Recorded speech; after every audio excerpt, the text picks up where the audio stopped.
Donc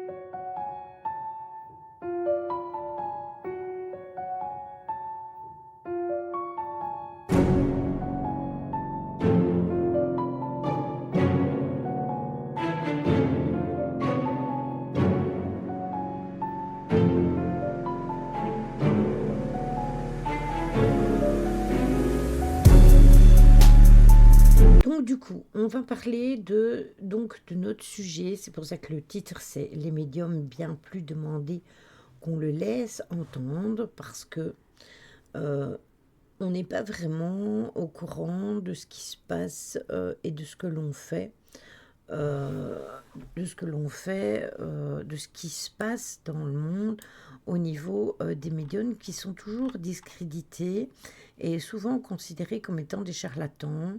Mais après, quand on se rend compte que c'est beaucoup plus ancien qu'au jour d'aujourd'hui, il y a de lieu de se poser des questions. Donc dans les années 1970, juste en marge avec la guerre froide, la CIA a voulu exploiter les aptitudes paranormales des médiums pour en faire des espions du gouvernement. Ça a été déclassifié au jour d'aujourd'hui. Il y a moyen de trouver des articles, mais les articles sont en anglais. C'est assez compliqué de les traduire parce que ce sont des originaux.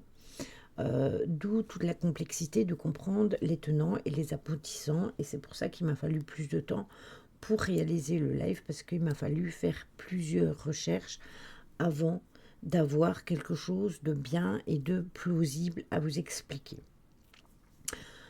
Donc, ce sont des tests qui ont été conduits par une autre agence jusqu'au milieu des années 1990. Les montres chez moi aussi, la boussole ne tourne pas, ne trouve pas le nord. Elle tourne. Oui, ça, moi, ma boussole, pareil. Hein. J'ai une boussole au mur, c'est pareil.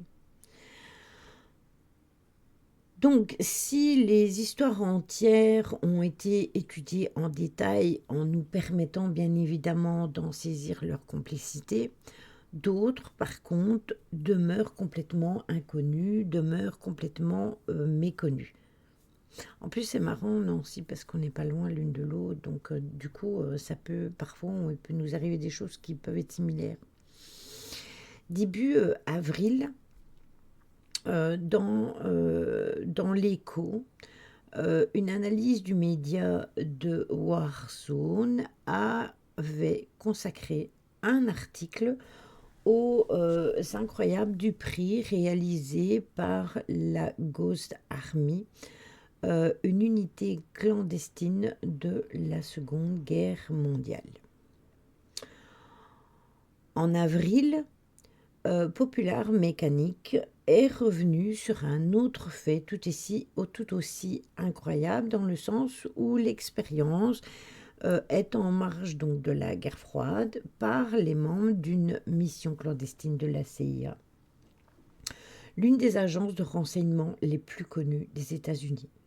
J'ai rajouté certains de ce que tu m'avais demandé, Caro, mais j'ai pas mis de majuscule. Il n'y a que pour Tony que j'avais mis une majuscule.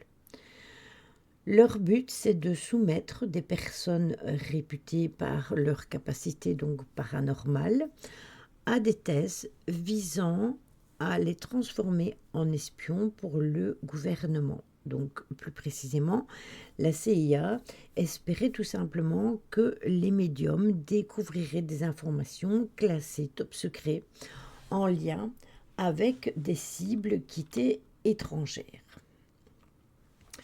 Les phénomènes psychiques sont réels. Ça, c'est un chercheur de l'Institut à but non lucratif des sciences basé en Californie qui va dire cela. Et il étudie la parapsychologie depuis 4 ans. Et il fait donc allusion aux expériences comme celle à laquelle avait participé l'artiste et médium américain Ringo Swan en 1900. C'est ça, Nico, tout à fait. En 1972. Cette année-là, il était parvenu à modifier pendant quelques secondes le champ magnétique à l'intérieur d'un conteneur scellé. Coucou Véro! Disposant d'une épaisse protection située sous la terre, et cela rien qu'en y songeant. Donc en y pensant, il avait réussi à faire ça. Ça va Véro? À cette époque-là, donc, lorsque Harold Puthoff, qui était un physicien de l'Institut de recherche de Stanford, avait été témoin du changement de la sortie de son magnétomètre, il avait donc été stupéfait de ce qu'il avait pu voir à ce moment-là. Oui, je pense aussi que les médiums sont très demandés pendant les secondes guerres. Les gouvernements faisaient appel à l'ésotérisme pour influencer. Oui, tout à fait. Mais déjà dans le passé. Bienvenue à toi. Je ne sais pas qui c'est qui a follow. J'ai pas eu la notif. J'ai entendu le miaou, mais j'ai rien vu à l'écran. Donc, bienvenue à toi, inconnu. Je ne sais pas qui a follow. J'ai rien vu à l'écran et à mon avis, ma manette est cassée. Je vais devoir la remettre. Mais ce qui s'est passé, c'est qu'au début des années 70, donc ce monsieur, ce physicien, avec un de ses confrères, un autre physicien de Stanford, Masha. Bienvenue à toi, Masha. Bienvenue à toi sur le live. Aujourd'hui, on est entre guillemets sur un live qui balance entre du paranormal et de l'ufologie. Même si l'ufologie fait partie du paranormal et englobe l'ufologie, j'aime bien de mettre parfois un petit point là-dessus et on est vraiment entre les deux. Un chaos. Donc, ils font des observations lors d'une réunion internationale sur la physique quantique et la parapsychologie. Et la CIA avait déjà entrepris de collaborer pour mener des recherches donc en matière de phénomènes paranormaux. L'agence de renseignement donc s'intéressait surtout aux techniques de visualisation, mais pas la simple visualisation, mais de la visualisation à distance. Autrement dit, à un type de perception extrasensorielle qui implique donc de mobiliser son esprit de manière à voir ou à manipuler des objets, oui, on va y venir, Jérôme, à manipuler des objets, mais pas que, mais aussi à manipuler des personnes, des événements ou des informations qui ne seraient non visibles. Ils sont tous prêts. Jérôme, on m'a vendu du rêve au taf. Pourquoi t'as pas eu... Ça fonctionne pas. Coucou Stella, au fait, je t'avais pas vu.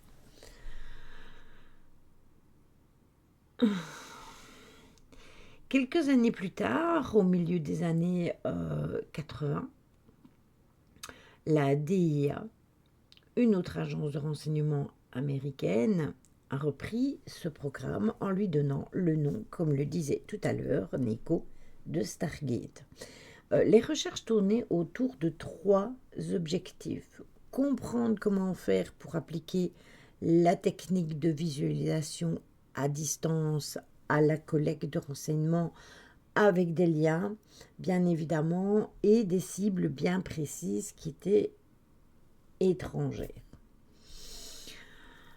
Il voulait découvrir si d'autres pays étaient en mesure de faire de même et risquaient d'utiliser donc ce dispositif-là contre les États-Unis et enfin mener aussi des expériences en laboratoire pour améliorer la technologie de visualisation. C'est ça, et l'Asie aussi. à mener des expériences en laboratoire pour améliorer donc la technologie de visualisation afin qu'elle puisse être pleinement exploitée dans ce domaine de renseignement. Vous imaginez que régulièrement, on vous demande d'utiliser la visualisation pour faire quelque chose de précis, comme par exemple le tableau de visualisation qui porte bien son nom. Euh, ah, génial. C'est pas cool ça. Donc, comme on le devine aisément, eh bien, ce programme se déroulait de manière extrêmement clandestine, hein.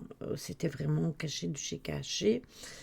Et il y a un monsieur qui s'appelle Dean Radin, qui fait partie des scientifiques invités donc, dans le cadre du programme Stargate, qui s'est remémorer son expérience avec Popular Mécanique, dont je vous parlais en début de live, qui avait déjà exploité ça dans les années beaucoup plus tôt.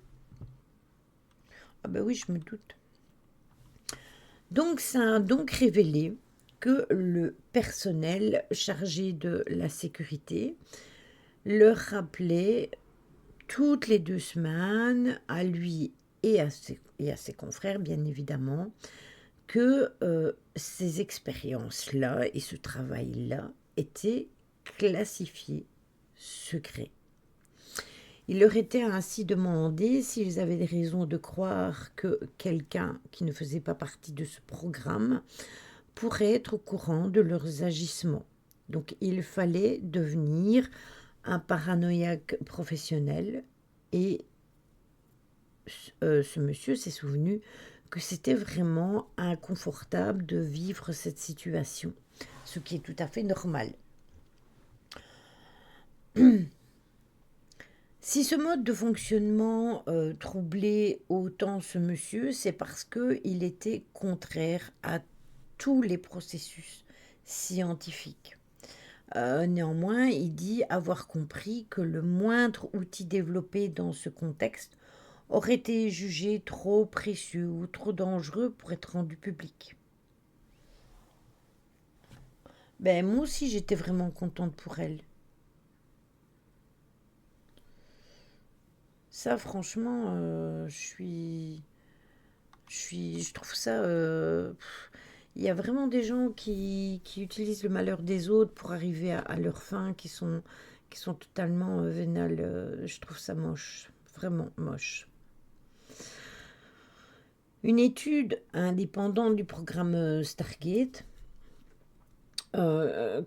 c'est dans le cadre donc de cette mission Stargate par la DIA qui va se poursuivre jusqu'au milieu des années 1990, période à laquelle la CIA a entrepris de déclassifier ces documents en lien avec la recherche sur la visualisation à distance afin bien évidemment de faciliter un examen externe du projet.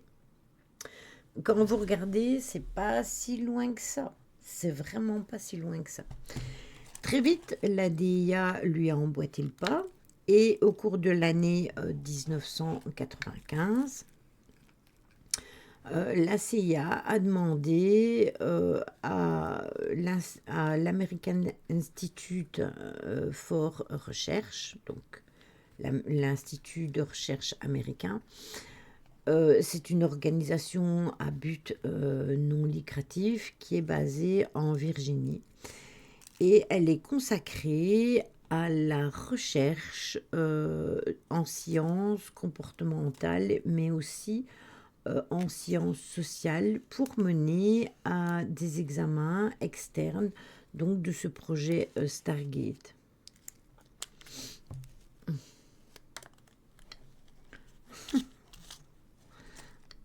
Il y a beaucoup d'épées chez toi. Oui, et pourtant, tu sais que par moment, je me dis que ici, c'est parce que on est tous réunis, qu'il y a quasiment tous les modos. Il ne manque qu'Angel. Mais sinon, tu sais que on n'est même pas encore assez. Ah, ça, c'est que ça doit être lié. Du coup, Jérôme, tu te dis que ce fameux live dont on a parlé de la porte des étoiles, ça paraît beaucoup plus plausible. Parce que si c'était pour faire une technique de visualisation, de se déplacer dans la matière pour faire quelque chose dans une autre matière à distance, pourquoi pas déplacer des choses à distance, puisque le but c'était de découvrir des choses à distance, eh bien peut-être que c'est tout simplement à ça que ça servait. Oh mais flûte, hein. Justement, c'était peut-être voulu que tout est lié ensemble. J'ai cherché après des points pour relier ces deux affaires, mais c'est compliqué. Il paraît qu'il y a une porte dans le grand nord. Oui, d'ailleurs, cet endroit-là est complètement interdit. On ne peut pas y aller.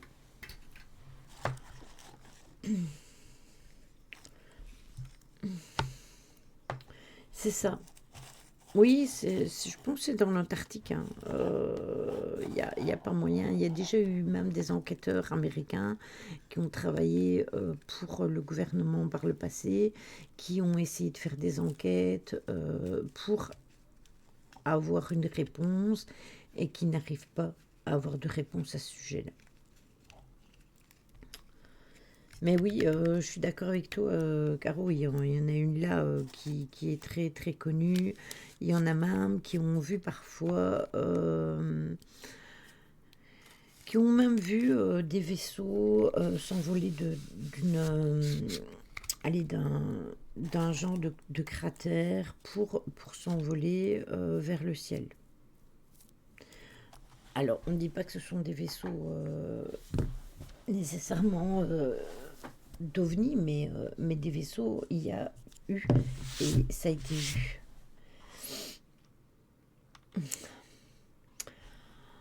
Donc les conclusions des deux évaluateurs qui ont été missionnés étaient conformes aux attentes donc de l'agence et du coup les données ont l'air d'être convaincantes et les études fournissent donc des preuves solides que la visualisation à distance est bien une capacité humaine. C'est ça, Caro. J'ai vu une vidéo, mais ça je vous en parle. Rappelez-moi le tout à l'heure, mais j'ai vu une vidéo assez troublante. Comme ça, il faudrait que je la mette sur le Discord, mais j'arrive pas à l'enregistrer. Donc c'est pour vous dire que ce système de visualisation dont je vous parle parfois et qui peut vous sembler un peu abracadabrante, eh bien, elle était utilisée aussi par les gouvernements. Tu peux même pas mettre le lien sur Discord. Non, impossible de l'enregistrer, de la partager, etc. Il faut que je trouve un système D pour pouvoir la prendre, mais c'est assez étrange ce qu'on voit. Après, je sais pas, ça n'a pas l'air d'être fake parce que c'est fait en caméra normale et après ça a été fait en caméra. Allez, la caméra qui coûte si cher. Qui relève le chaud et le froid. Euh, la caméra que j'aime bien. J'arrive plus à revenir sur le nom.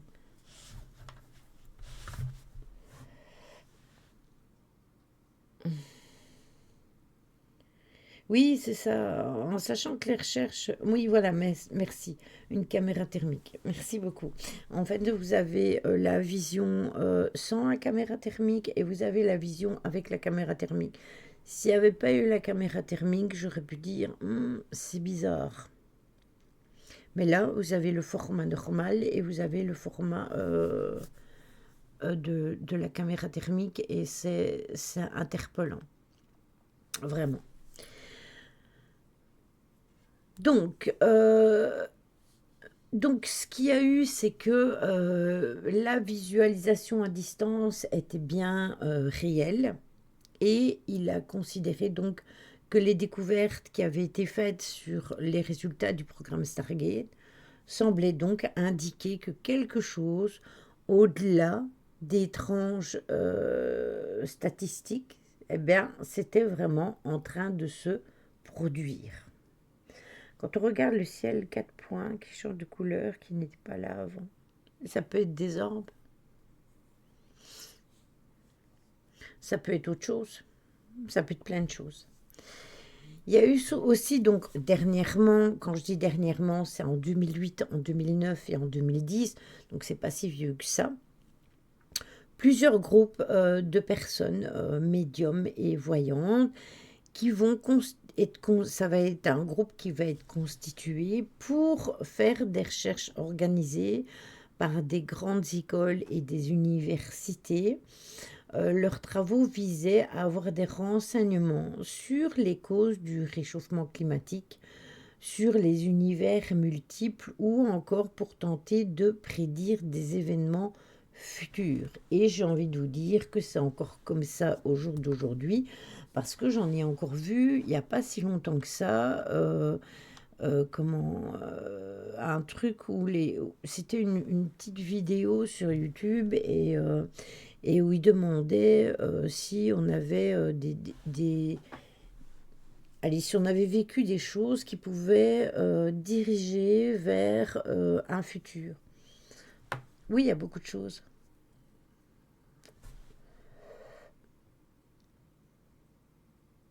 Mm.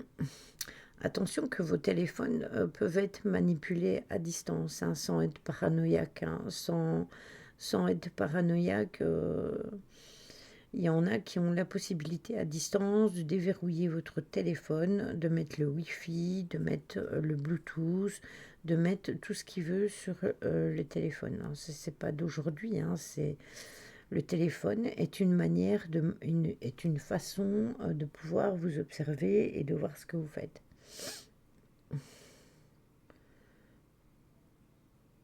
C'est ça aussi. Je suis d'accord, Caro. Alors, petit témoignage de Joseph McMoneagle, attendez, Eagle. Voilà, on va le dire convenablement, on va le dire à l'anglaise. Hein. Il va parler donc de son vécu. Il est né le 10 janvier donc 1946 à Miami, en Floride. Et il est un sujet américain connu pour avoir participé à des études de vision à distance conduites par les services secrets américains et le Stanford Research dont je vous parlais tout à l'heure. Cet institut, dans le cadre du Stargate Project, a existé jusqu'au milieu des années 1990 concernant l'usage militaire de capacités paranormales. Mais qui est Monsieur McMoneagle? Eh bien, il est issu d'une famille marquée par l'alcoolisme, la maltraitance, la pauvreté. Enfant, selon ses dires, il aurait eu des visions la nuit lorsqu'il avait peur et il aurait commencé à aiguiser ses capacités psychiques à l'adolescence pour se protéger lorsqu'il faisait de l'autostop. Ouais, je l'ai vu. Je l'ai vu.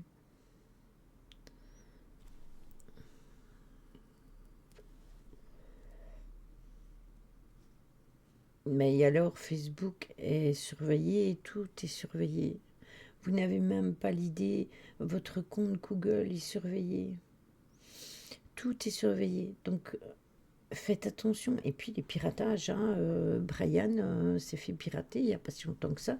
Son compte, il avait 250 000 abonnés. Hein. Ouais, je suis d'accord avec toi, Caro, c'est pas, ça doit pas arriver, c'est pas normal.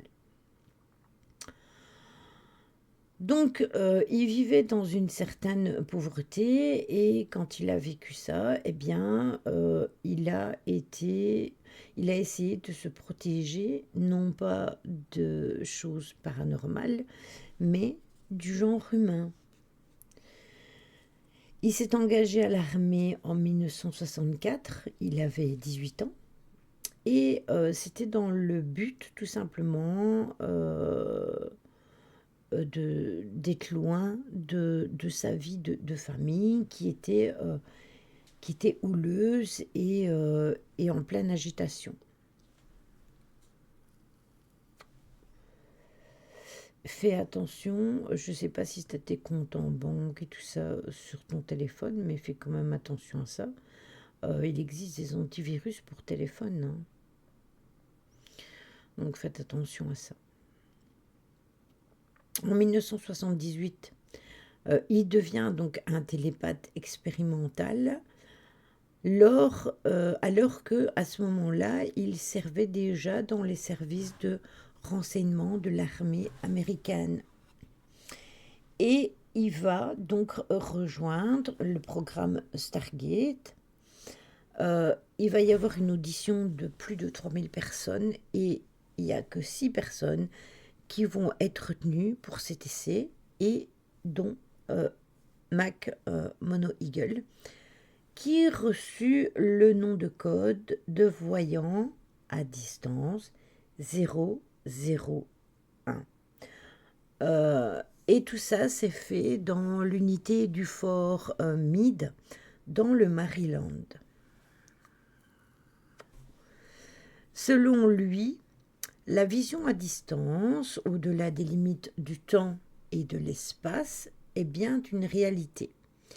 Il déclare par exemple avoir vu à distance une centrale nucléaire asiatique, une crise iranienne avec des otages, des brigades rouges et avoir découvert l'existence de un sous-marin soviétique de classe Typhon en 1979 et ce sont des photos satellites de 1980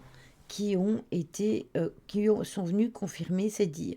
Donc lui, quand il a vu ça, il en a parlé, on était en 1979, et il y a eu des photos qui ont été réalisées en 1980 qui ont confirmé tout simplement que c'était bien que ce qu'il avait vu et ce dont il avait parlé et ce qu'il avait décrit était bien ce qu'il y avait sur les photos satellites.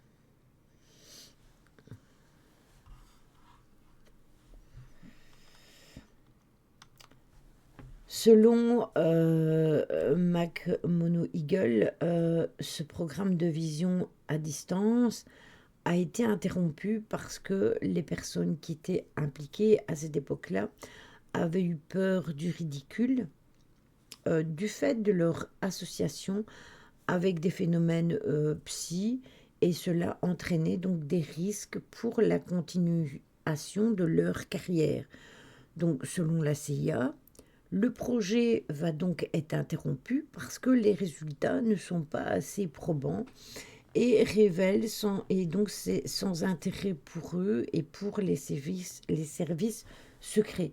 Et pourtant, malgré tout, ils avaient quand même pu récolter des informations qui étaient intéressantes pour eux.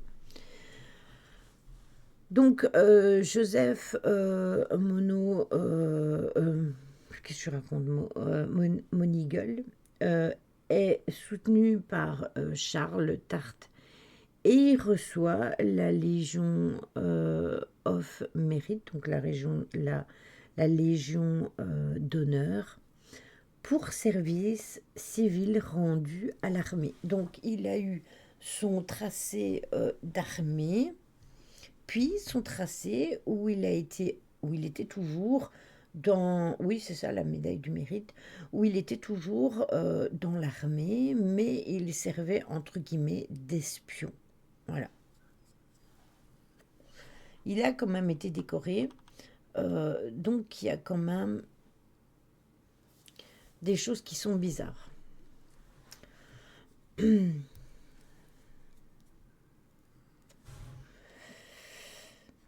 Tout ça, j'ai des blogs, j'ai des liens à vous donner. Je mettrai tout dans le Discord. Il y a la possibilité de voir les originaux, mais comme je vous dis, tout est en anglais. Et comme ce sont des feuilles, vous ne savez pas les traduire, mais c'est original, hein. Ce sont des écrits originaux qui ont été déclassifiés. Ce qui est bizarre, c'est que je dois éternuer. Ce qui est bizarre, c'est qu'ils ont déclassifié quelque chose comme ça, donc c'est quand même bizarre.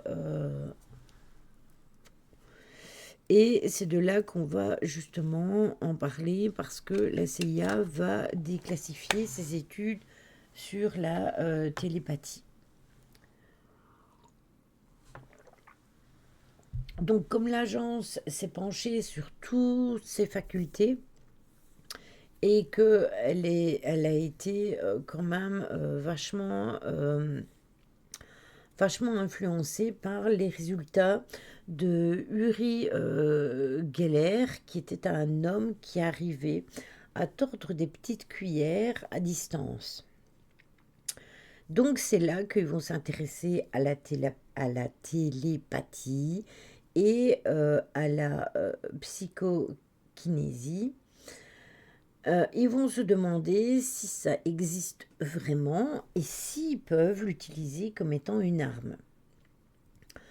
Parmi les 12 millions de documents mis en ligne par la CIA, l'agence du renseignement américain, certains rendent compte de recherches d'entreprises aux États-Unis sur la télépathie, la capacité supposée donc de communiquer, et aussi sur la psychokinésie pour la faculté d'agir sur la matière par l'esprit. Donc ils vont faire des recherches sur les deux. C'est dans les années 50 que la CIA a mené donc ses recherches sur la manipulation mentale destinée à faire parler donc des prisonniers par exemple ou des espions ennemis soumis à certaines drogues. Encore aujourd'hui, hein, la manipulation de l'esprit de chacun reste quelque chose qui reste au goût du jour.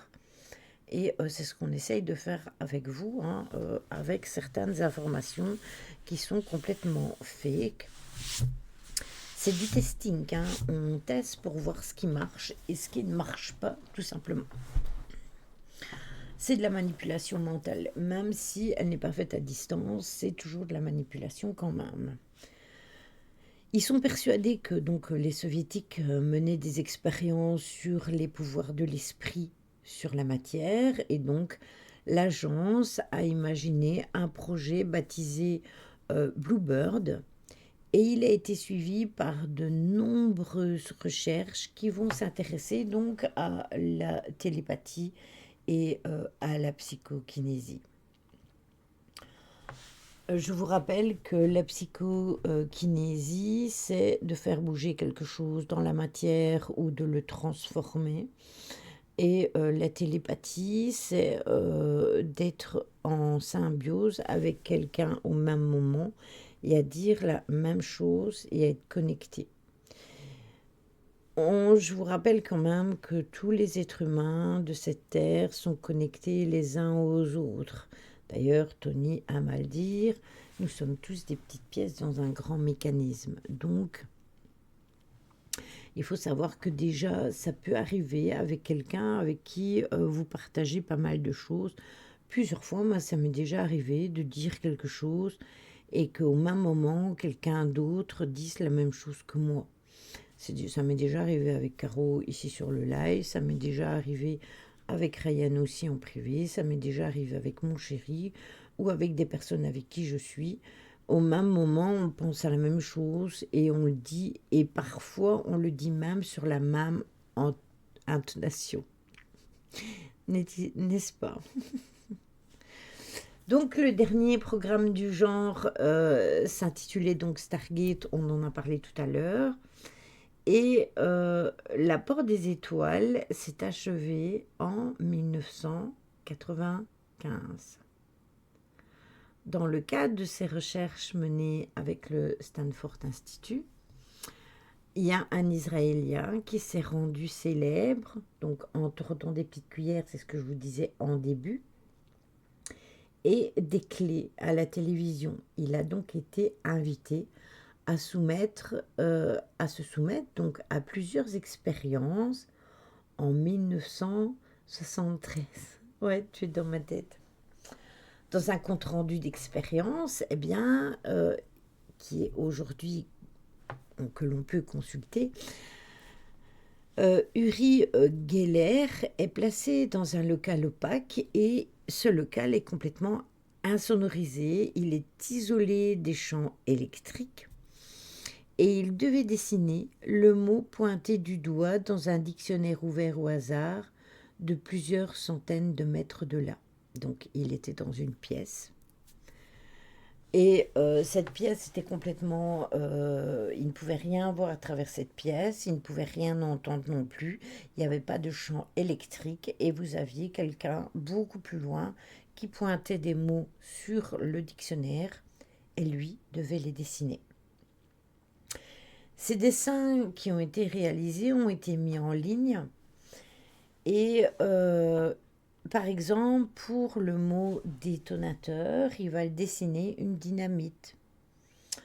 Pour une grappe de raisin, euh, attendez, non, c'est pas ça. Pour un bouquet, oui, pour un bouquet, pour le mot donc bouquet qui va être pointé du doigt, il va dessiner une grappe de raisin. Donc les analystes à cette époque-là de la SIA et les scientifiques sont complètement épatés. Et les 2 jours qui vont suivre, eh bien, ils vont être beaucoup moins probants que le premier. Il va refaire une série de dessins correspondant aux mots tirés au sort et l'agence va donc conclure que ce monsieur avait fait une preuve de ses capacités paranormales d'une manière convaincante. Donc s'il vous plaît, si un jour vous faites ce genre de test, faites attention de ne pas vous faire enlever pour que vous serviez. Un bouquet pour un raisin, oui, mais après, tu sais, un raisin, ça fait quelque chose. Malgré tout, ça reste proche. Oui, plus tard, il sera désigné comme un mystificateur, c'est exact. En 2013, il y aura un documentaire de la BBC qui va avancer que ce monsieur avait été un agent utilisant ses facultés mentales pour la CIA et pour le Mossad. Et interrogé par le Daily Telegraph, eh bien, il va confirmer et il va ajouter que ces shows à la télévision lui avaient servi de couverture. Il va raconter aussi qu'il avait été engagé pour effacer des disquettes depuis l'extérieur de l'ambassade russe à Mexico et une agence internationale qu'il refuse de nommer lui avait demandé d'arrêter le cœur d'un cochon. Il faut savoir que ça a été utilisé dans un film avec George Clooney qui interprète le rôle dans un film de cet épisode qui est nommé La chèvre du Pentagone. Ça reprend ces histoires-là. Oui, il y a eu aussi les tests du rond des cartes, etc.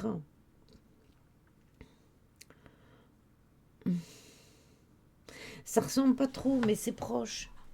Ça reste quand même quelque chose de nature et ça reste proche. Après, ça ne peut pas être tout le temps exactement la même chose. Il y a un poids et 2 mesures. Ça, c'est toujours le problème, hein. Voilà, ça reste dans le groupe végétal et ça reste quand même dans, le, dans sa globalité, ça reste quand même quelque chose d'assez frappant. Qui n'a pas offert un bouquet de raisins? Ah, moi, je préfère avoir un bouquet de raisins que d'avoir un bouquet de fleurs, hein. Je trouve dommage en plus le bouquet de fleurs. Enfin, ça, c'est quelque chose de personnel à moi, mais je trouve que c'est tellement inutile de couper les fleurs pour les mettre dans un vase, tout ça pour qu'elles meurent. Faudrait y penser davantage, c'est ça. Et comme l'a dit tout à l'heure Caro, après il va être démystifié, on va dire que ce qu'il raconte c'est du mensonge, etc. On est d'accord, ça sert à rien. Tu les manges en salade. Les raisins, je veux bien, pas les fleurs. Non, excepté certaines fleurs, comme par exemple la lavande que vous pouvez utiliser, qui sèche et que vous pouvez utiliser dans votre linge, etc., pour donner une bonne odeur. Certaines plantes ont des choses comme ça, mais oui, il y a les fleurs de trèfle déjà qui se mangent. Mais voilà, je trouve ça dommage de cueillir plein de fleurs et 2 jours après elles sont fanées, tout ça pour les mettre à la poubelle. C'est ça.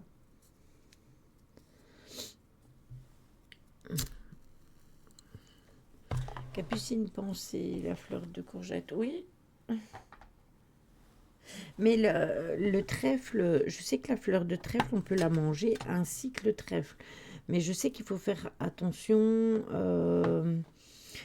parce que si on en mange de trop, on peut avoir des problèmes intestinaux. C'est ça. Après, il y a des oiseaux qui naissent par ici qui sont mis en cage, mais sinon, aller attraper des jolis perroquets ou des hiboux ou toutes sortes, y aller les mettre dans des grandes cages juste pour les montrer à des gens, bah, perso, tout comme les poissons et les dauphins, etc., qui sont tenus en aquarium, les animaux ne sont pas faits pour être enfermés.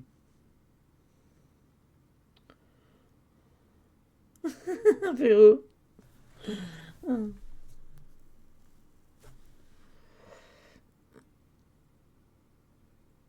Oui, mais d'ailleurs, Maryland veut fermer. Comme beaucoup de ce genre de choses ferment. Ils n'ont plus les moyens de suivre.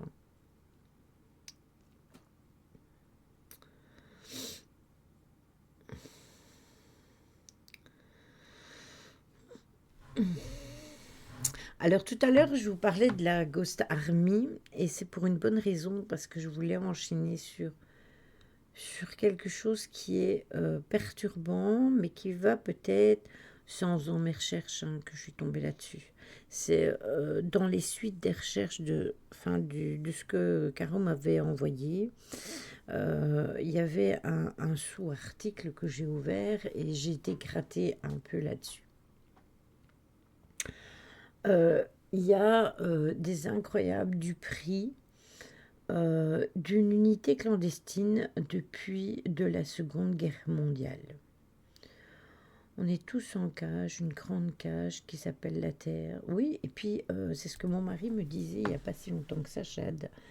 Tu sais, quand les chats, ils étaient encore dehors, puisque maintenant ils sont à l'intérieur. Oui, c'est ça, Jo. Ils ne peuvent plus vivre ils ont été privés de liberté et ils ne sont pas capables d'être relâchés après autant d'années dans des aquariums ou des choses comme ça. Euh, et en fait, les chats nous regardaient quand on était dans la maison et ils me disaient, mais tu sais, c'est marrant parce que les chats qui sont à l'extérieur, ils nous regardent et nous, dans nos petites maisons, c'est comme si on avait tous des petites cages. Et quelque part, c'est pas faux. Son raisonnement, il n'est pas faux du tout.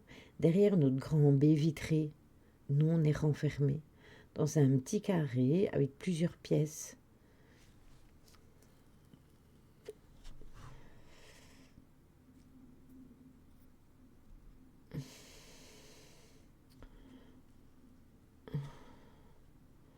Oh là là, en effet, ça faisait tôt pour servir en boulangerie, c'est bizarre. Parce que quand tu sers en boulangerie, tu te lèves, c'est à l'ouverture, quoi. C'est pas pour... c'est bizarre. Ma maison n'est pas carrée, elle est tordue. Oui, mais c'est une façon de dire. On a tous des maisons différentes, hein, mais au mix.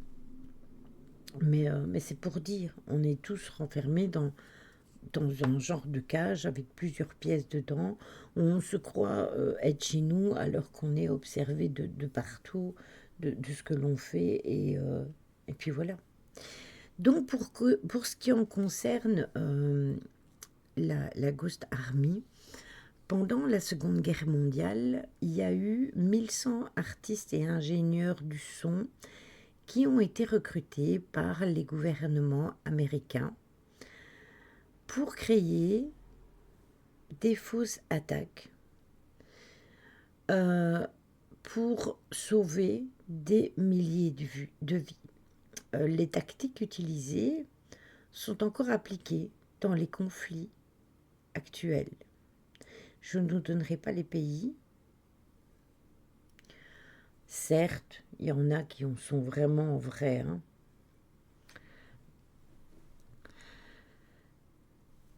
Le 21 mars, il y a des vétérans de la Seconde Guerre mondiale.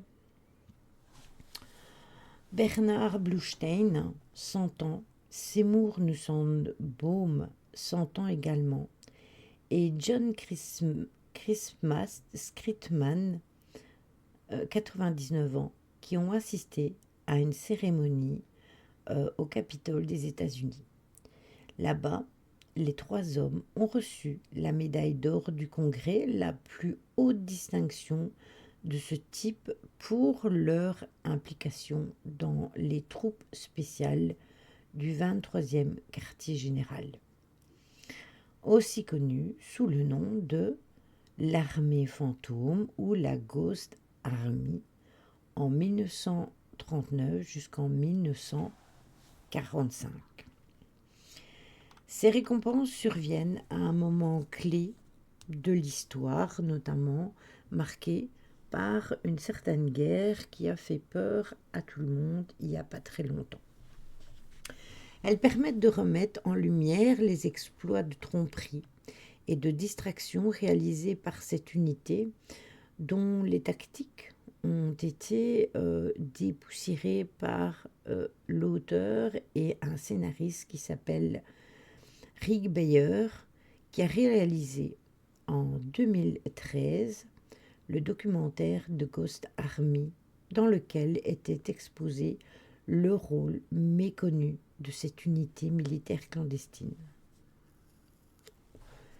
Les membres de l'armée fantôme, qui sont déployés par le gouvernement américain à la fin de la Seconde Guerre mondiale, ont été dirigés, qui ont dirigé les opérations de la fin de l'été 1944 à l'automne 1945, avaient pour mission de suivre l'avancée alliée à travers la France. L'objectif était de tromper donc, les Allemands à cette époque-là sur le nombre de troupes alliées qui avançaient, ainsi que sur leur localisation et leur ordre d'opération. Donc pour ce faire, eh bien, l'unité a organisé un raid show mêlant des méthodes de tromperie visuelle, sonore et radio. C'est pour vous dire quand même que réfléchissez quand même bien à ce que l'on peut. Quand vous aurez écouté ça, réfléchissez bien à ce que vous voyez, à ce que vous lisez et jusqu'où on peut vous duper.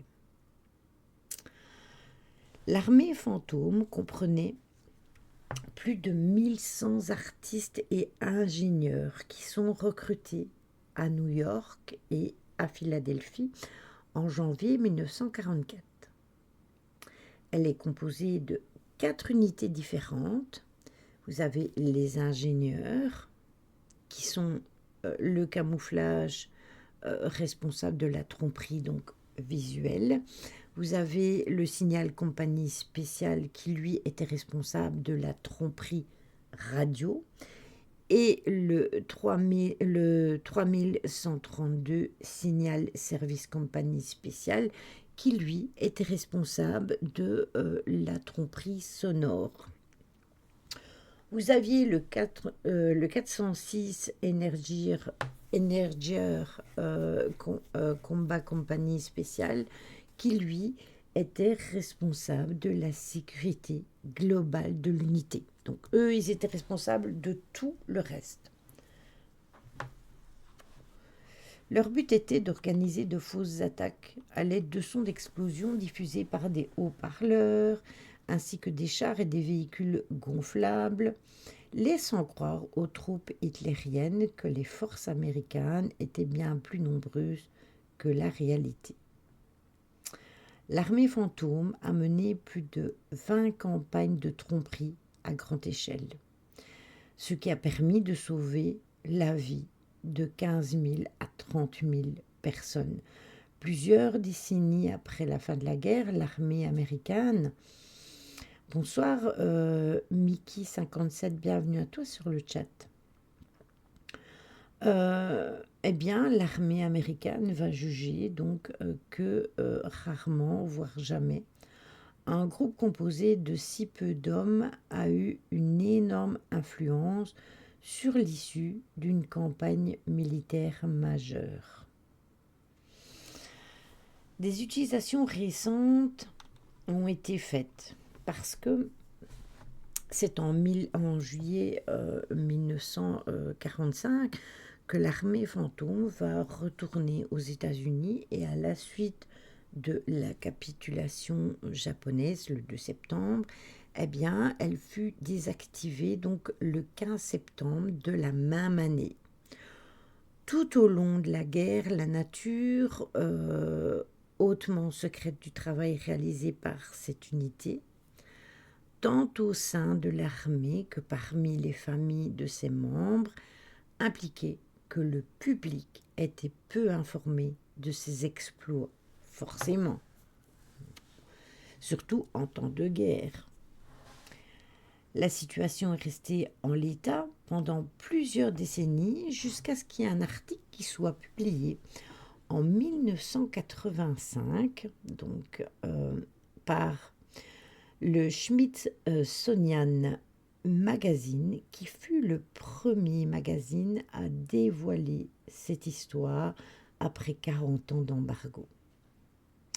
11 ans plus tard, eh bien, le gouvernement américain déclassifiait l'histoire officielle de cette unité. Donc dès lors, un effort concerté était déployé pour faire connaître l'armée fantôme, qui a conduit le président américain a approuvé l'attribution de la médaille d'or au Congrès de 2022. Forcément, Caro. Bien que la reconnaissance officielle de cette unité a pris beaucoup de temps, le type de mission qu'elle réalisait a donc continué à être utilisé par l'armée américaine au cours du XXe et du XXIe siècle. Et ça a été observé par The War Zone. Ainsi, certains aspects du travail de tromperie sonore des membres de l'armée fantôme ont été observés par les campagnes de guerre psychologique de l'armée pendant la guerre du Vietnam. Exactement. Néanmoins, cet emploi visait davantage à saper le moral de l'ennemi plutôt qu'à le tromper. Et c'était fait sur le nombre de mouvements des troupes. Par ailleurs, lors de la campagne de guerre psychologique menée contre certains États au Moyen-Orient, il y a eu des bruits étranges, dont des cris détonnants, des enregistrements de troupes feignant de se battre en retraite, et ça a été diffusé par l'équipement sonore de l'armée américaine pour confondre et déstabiliser l'ennemi. Ces différentes tactiques de tromperie, notamment les formes visuelles, sont encore utilisées, voire explorées par les militaires actuels. au regard du combat potentiel très ardu qui attend les États-Unis avec d'autres pays, ces types de tactiques entrent dans une sorte de renaissance au sein de l'armée, consciente bien évidemment des défis auxquels ces services pourraient être confrontés. Aux yeux de l'armée de l'air, être capable de tromper ses adversaires par le biais d'une dissimulation de ses forces et d'autres méthodes de tromperie qui pourraient être similaires à celles utilisées par l'armée fantôme pourrait bien être aussi importante que les défenses physiques. Des efforts conjoints, plus ambitieux pour développer et déployer des tactiques similaires, sont en cours et certaines parties de la demande de budget de l'armée pour l'année fiscale 2025 le reflètent parce qu'il y a une grande partie du travail qui a été classifié. Et c'est là que je veux en venir justement. Si j'ai pris ces informations, c'est que pour que vous vous dites et que vous ayez l'œil critique sur les informations qu'on vous donne, parce que si on vous les donne, est-ce que vous pensez que ce sont vraiment de vraies informations? Est-ce que c'est pas une manipulation contrôlée pour faire peur aux gens? Parce qu'il y en a plein qui ont peur de ça, il faut le dire ce qui est. Pourquoi est-ce qu'on démystifierait ce qui a toujours été classé secret depuis les années 40, même avant?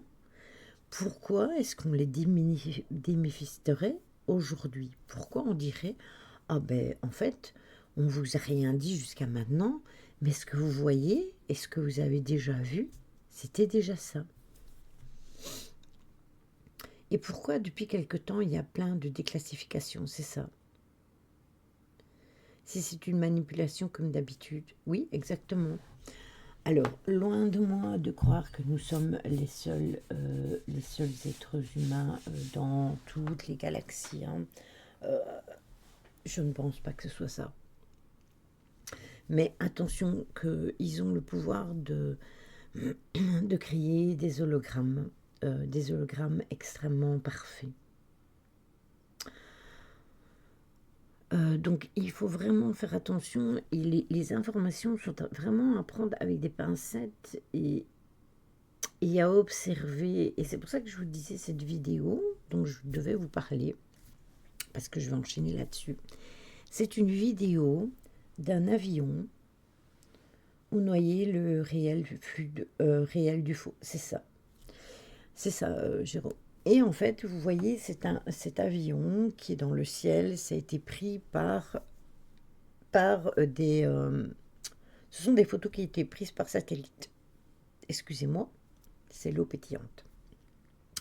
Et en fait, cet avion, il est dans le ciel et tout autour de lui, on voit comme des genres de petites sphères lumineuses qui l'entourent et qui tournent autour de lui. Au début, il y en a une ou deux, puis il y en a 3 ou 4, et puis il y en a beaucoup plus. Et puis d'un seul coup, pouf, l'avion disparaît. Ça a été repassé avec une caméra thermique. Et du coup, on peut voir par les couleurs que c'est pas, ça n'a pas l'air d'être faux. En tout cas, sauf si l'apparition faite avec... Non, c'est pas un bug. L'avion là en question, je ne saurais plus vous dire c'est lequel, mais il a vraiment disparu. Cet avion a vraiment disparu. Et comment se fait-il que, juste au moment où cet avion disparaît, pourquoi le satellite a fait ces photos? Voilà, moi quand j'ai vu la vidéo, j'ai trouvé ça très étrange. Après, c'est C'est à nous de comprendre ce qui est vrai, à démêler ce qui est vrai, ce qui est faux, etc. Et c'est là que vient la complexité des choses. Parce que comme le dit si bien Jérôme, s'il faut noyer le réel avec le non réel, comment savoir ce qui est vrai? Comment savoir ce qui est faux? Tout simplement. Nous, quand on va en enquête paranormale avec Nancy, on sait que ce que nous vivons, c'est vrai. C'est vraiment vrai. Mais quelqu'un qui est à l'extérieur et qui nous voit, il peut nous dire: ah mais non, ce que vous vivez, c'est pas vrai. Parce que lui ne le vit pas. Et en fait, quand on peut observer des choses, eh bien, en étant en retrait et en prenant toutes les informations, on se dit: ah mais oui, mais en fait, on ne le vit pas. Il n'y a que quand on le voit vraiment. Par exemple, si Stella, elle voit quelque chose dans le ciel, elle va être interpellée parce qu'elle voit quelque chose dans le ciel. Si Jérôme ou Ryan avait fait une photo de quelque chose qu'il avait vu, et au moment T, ben vous vous dites: tiens, c'est étrange, je vais prendre une photo ou une vidéo. Et du coup, vous mettez ça dans le temps. Et vous dites: moi, je l'ai vraiment vécu. Voilà, et les ressentis aussi, Véro. Moi, j'ai eu des choses dans le ciel avec mon chéri il y a plusieurs années, ici, derrière, dans mon jardin. À ce moment-là, nous l'avons vécu. Mais si on le raconte à quelqu'un, après, nous, on n'a pas pris de photos, ni de films, rien du tout, on s'est contenté de l'observer. Mais nous, quand on va le raconter, cette histoire-là, il y a des gens qui vont dire: ah ben oui, c'est vrai, moi j'ai déjà observé. Mais il y en a qui diront: ah mais non, c'est fake. Parce que moi, j'ai jamais vu ça, j'y crois pas. Je suis une extraterrestre, fais gaffe. Moi aussi, Stella. À l'époque, moi et mon frère, on voulait prendre des photos et ça n'apparaissait pas. Aussi, ouais, il y a eu des choses de ce style. Ben, avec Nancy, on a déjà fait des photos, d'observer quelque chose en le voyant, comme quand on avait vu, rappelez-vous, je ne sais plus si c'est la première fois ou la deuxième fois, je pense que c'est la deuxième fois qu'on a fait une enquête au manoir. Quand on a fait cette photo, enfin quand Nancy elle a pris ces photos, on a vécu la même chose au même moment. On a vu la même chose au même moment sans se consulter. Mais l'appareil photo ne l'a pas pris. Aussi, ouais, Ryan. Je savais c'était là, c'est pour ça que tu me fais peur. Une personne que je connais a pris des photos, un esprit apparaissait dans son arbre. Voilà. S'il met ça sur internet, combien de gens vont dire: ah mais non, mais c'est fake. Mais lui, il a vécu ce moment-là. Donc, il y a des choses que les gens, ils le vivent vraiment, mais est-ce que ce que leur en montre, ou est-ce que ce qu'on leur envoie, est-ce que c'est vraiment la réalité ou pas? Mais je veux bien croire que c'est impressionnant. Donc voilà. Et comme le dit souvent Caro, et même Tony, il faut un juste milieu dans tout. Donc tout n'est pas tout blanc et tout n'est pas tout noir. C'est leur réalité, c'est leur expérience. C'est fait que c'est un filtre. Oui, ça j'ai déjà entendu ça aussi. On a tous notre propre réalité, mais quand c'est quelque chose qui commence à être à échelle mondiale, il faut commencer à se poser les bonnes questions.